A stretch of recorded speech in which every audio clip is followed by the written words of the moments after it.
We got to talk about the rain. Wasn't expecting a rain game to start the season. Nope. But this is important. You have to game plan for this.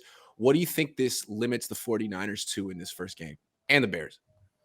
Well, they definitely aren't going to be able to expect that, right? Especially given the week that we're all in right now with this god-awful heat. I mean, my God. It's hard to prepare for that, right? You have to There's no water bottles on the ball. Hey, they're going to throw water at them. That water is going to evaporate before it even hits their helmets and their uniforms. That's how hot it is out here. I mean, it's disgusting. But, yeah, it's going to be look, it's ultimately it's going to be a hindrance, yes, but ultimately it shouldn't be something that derails into the fact that will cost them a game, cost them a drive. Maybe it'll hurt like a play or two, something to adjust, but it should be something that's all right. The only thing I'm worried about more so is always like with footing, which at that point is like, hey, equipment manager, make sure my spikes are good, make sure my cleats are good, whatever else I need to do to get good and get good grip on the turf. But ultimately, I think it's no more than a slight hindrance for them.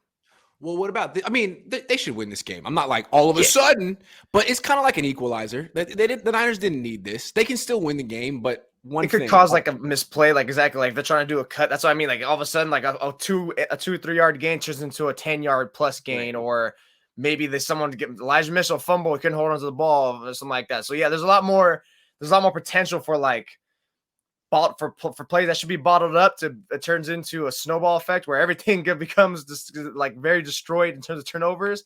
That's the thing I really see it hitting to them. Well, here's where I'm going.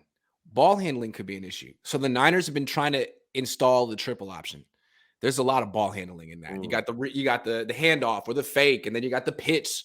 In the rain, is it worth it against the Bears? I don't know that it's worth it, because if you're going to be doing a steady diet of that in the rain, all it takes is one miss, one slip, one fumble to change the game and give the Bears life. I think the Niners might not do a lot of that week 1. You might save that till week 2, because again, it is the Bears, and I don't see them scoring many points in this game.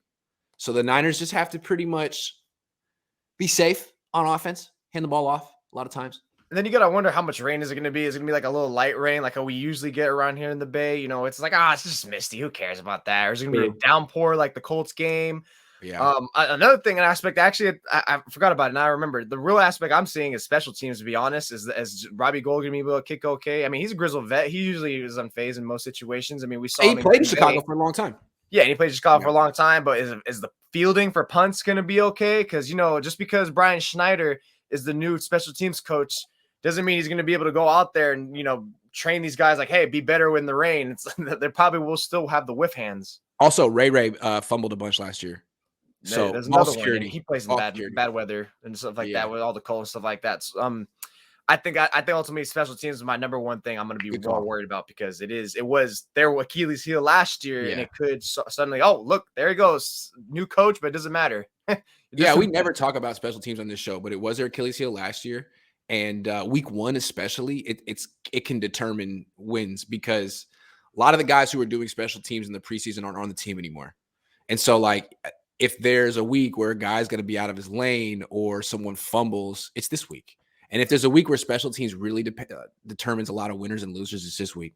So, yeah, good call, especially with the rain. Now it feels like less of a sure thing that the Niners will win, although I'm still picking them. Yeah, just funny things could happen. Funny things do happen week 1. Now funny things happen in the rain too. It just adds like new sprinkle of like, okay, there's a little more cost for a little randomness. Perfect, but yeah, it's like an easy chalk up win turns into like, okay, maybe let's slow it down, because now it favors the Bears more than it does the Niners.